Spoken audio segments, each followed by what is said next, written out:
Hello friends, welcome to my channel. आज हम बात करेंगे MED 2 के इम्पोर्टेंट चैप्टर एंड क्वेश्चंस के बारे में। ये वीडियो बहुत मीडियम में होगी। इट मीन्स अगर किसी का ये सब्जेक्ट हिंदी में है तो हिंदी वाले बच्चों के लिए भी, अगर किसी का ये इंग्लिश में है तो इंग्लिश वाले बच्चों के लिए भी है। ओके। और हाँ, वीडियो स्टार्ट करने से पहले मेरे चैनल को सब्सक्राइब कर दें, साथ में बेल आइकन को प्रेस कर दें ताकि मैं जो भी वीडियो डालूँ उसकी नोटिफिकेशन आपके मोबाइल फ़ोन पर आ जाए और आप उसको देखकर अपनी, अगर उससे रिलेटेड कोई क्वेरी है तो उसे सॉल्व कर सके। ओके। तो चलो देखते हैं कि इंपॉर्टेंट कुछ चैप्टर एंड क्वेश्चन कौन कौन से हमारे MED 2 में। Okay right, let's start the video. पहले मैं आपको बताऊंगी इंपॉर्टेंट चैप्टर कौन से हैं इसमें। तो आपका फर्स्ट है इंपॉर्टेंट चैप्टर में व्हाट इज सस्टेनेबल डेवलपमेंट। ये इंग्लिश वाले बच्चों के लिए है। और दूसरा ये कि जो हिंदी वाले बच्चे, मैंने उनके साथ में लिख रखा है। हिंदी वाले बच्चों के लिए चैप्टर का नाम क्या होगा? सतत विकास। ओके। ऐसे ही हमारा सेकंड चैप्टर कौन सा होगा? पैरामीटर ऑफ SD, मतलब सस्टेनेबल डेवलपमेंट। और हिंदी वाले बच्चों के लिए सतत विकास के मानदंड। ये तो मैं पहले आपको चैप्टर दिखा दूँ, फिर उसके बाद मैं आपको इसमें बताऊंगी कि इंपॉर्टेंट चैप्टर कौन कौन से। राइट। तो थर्ड आता है आपका approaches to the study of SD, मतलब सस्टेनेबल डेवलपमेंट। हिंदी वाले बच्चों के लिए होगा सतत विकास के अध्ययन के लिए दृष्टिकोण। फिर फोर्थ आता है इश्यूज एंड चैलेंजेस, मुद्दे और चुनौतियाँ। फिफ्थ आता है आपका नेचुरल रिसोर्स एक्सप्लॉयटेशन, प्राकृतिक संसाधनों का दोहन। इसके आगे दिखाती हूँ।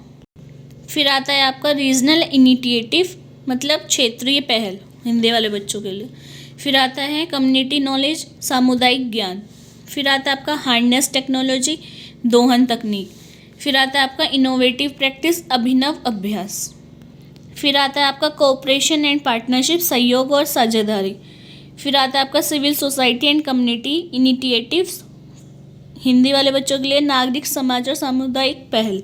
ये तो मैंने आपको चैप्टर दिखा दिया। अब इसमें इंपॉर्टेंट कौन सा है, पहला कौन सा करना है, दूसरा कौन सा, वो मैं आपको बता देती हूँ। राइट। फर्स्ट ऑफ ऑल, अगर किसी पर मोस्ट इम्पॉर्टेंट लिखा है तो पहले आपकी प्रायोरिटी होती है कि वो वाला चैप्टर आपको करना है या वो क्वेश्चन करना है। राइट। उसके बाद जितनी बार टिक होगा 4 3 2 1 उस वे में आपको करना है। ओके। तो मैं आपको दिखा देती हूँ और बता भी देती हूँ साथ साथ। फर्स्ट पर 4 है, फिर सेकंड पर मोस्ट इम्पॉर्टेंट है। तो मतलब पहले आपको मोस्ट इम्पॉर्टेंट वाला करना है। Right.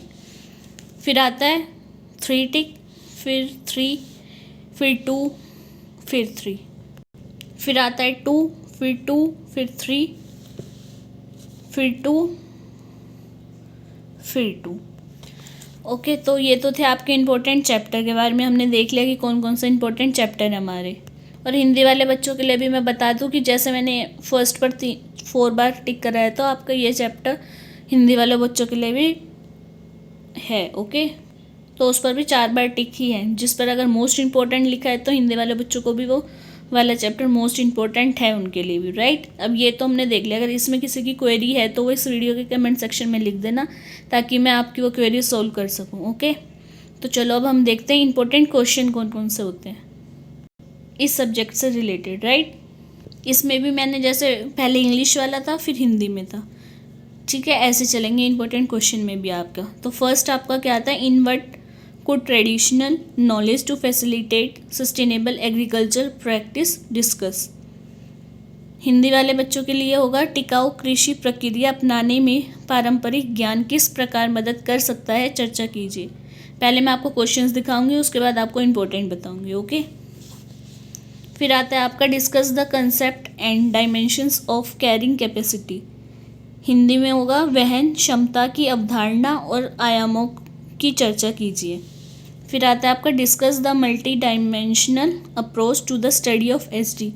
SD means sustainable development. Hindi वाले बच्चों के लिए होगा सतत विकास के अध्ययन के लिए बहुआयामी उपागम की चर्चा कीजिए। फिर आता है describe the initiatives taken by religional organisation of South Asia for environmental protection. इसकी हिंदी में अभी दिखाती हूँ। हिंदी में आपका होगा पर्यावरण संरक्षण के लिए दक्षिण एशिया के क्षेत्रीय संगठनों की पहल का वर्णन कीजिए। फिर आता है आपका what is SD, discuss in detail the concept of inter and inter generational equity sitting example. Hindi में होगा सतत विकास क्या होता है, अंतरापीढ़ी और अंतरपीढ़ीय अंतर्पीड़ीय क्षमता की अवधारणाओं की विस्तार से उदाहरण देकर चर्चा कीजिए। फिर आता है आपका इम्पैक्ट ऑफ ग्लोबलाइजेशन, भूमंडलीयकरण का प्रभाव। फिर आता है सार्क, दक्षिण एशियाई क्षेत्रीय सहयोग संगठन, सार्क के प्रयास। फिर आता है आपका what are the major challenges confronting SD, add a note on sustainable livelihood. इसकी हिंदी आपके हिंदी वाले बच्चों के लिए क्या होगा, सतत विकास के सामने प्रमुख चुनौतियां क्या हैं, स्थायी आजीविका पर चर्चा कीजिए। फिर आता है आपका सस्टेनेबल लाइफस्टाइल, स्थायी जीवन शैली के ऊपर बताना आपको। फिर आता है आपका describe country based civil society initiative in protection of environment and SD. Hindi वालों के बच्चों के लिए क्या होगा, पर्यावरण और सतत विकास के संरक्षण में देश आधारित नागरिक समाज की पहल का वर्णन करें। फिर आता है आपका रोल ऑफ कोऑपरेटिव एसडी, सतत विकास में सहकारिता की भूमिका बतानी है आपको। फिर आता है आपका सस्टेनेबल एग्रीकल्चर प्रैक्टिस, टिकाऊ कृषि पद्धतियाँ क्या होती है वो बताना है, राइट। ये तो थे आपके इम्पोर्टेंट कि मतलब कौन कौन से क्वेश्चंस हैं। अब मैं इसमें मोस्ट इम्पोर्टेंट क्या है वो बता दूँ, राइट। मैंने आपको क्वेश्चन तो बता दिए कि कौन कौन सा, अब उसमें से पहले आपको कौन सा करना है, देन सेकंड थर्ड फोर्थ कौन सा करना है वो बताती हूँ, ठीक है। तो फर्स्ट पर 3 है, 3 बार टिक है। सेकंड पर मोस्ट इम्पॉर्टेंट है, थर्ड पर 2 है, 4 पर 3 है, उसके बाद 5 पर भी 3 है, 6 पर 2 है, 7 पर 3, 8 पर 3, 9 पर 3, 10 पर 2, 11 पर भी 2, 12 पर मोस्ट इम्पॉर्टेंट, ओके। और इसमें पहले कौन सा करना है, दूसरा कौन सा करना है वो मैं आपको बता ही चुकी हूँ, ठीक है। अगर आपकी इस वीडियो से हेल्प हुई तो इसे ज़रूर अपने दोस्तों के साथ शेयर करना, ताकि अगर उनका ये सब्जेक्ट है तो उसकी भी ये क्वेरी सॉल्व हो सके। और कंजूसी मत करना शेयर करने में, राइट।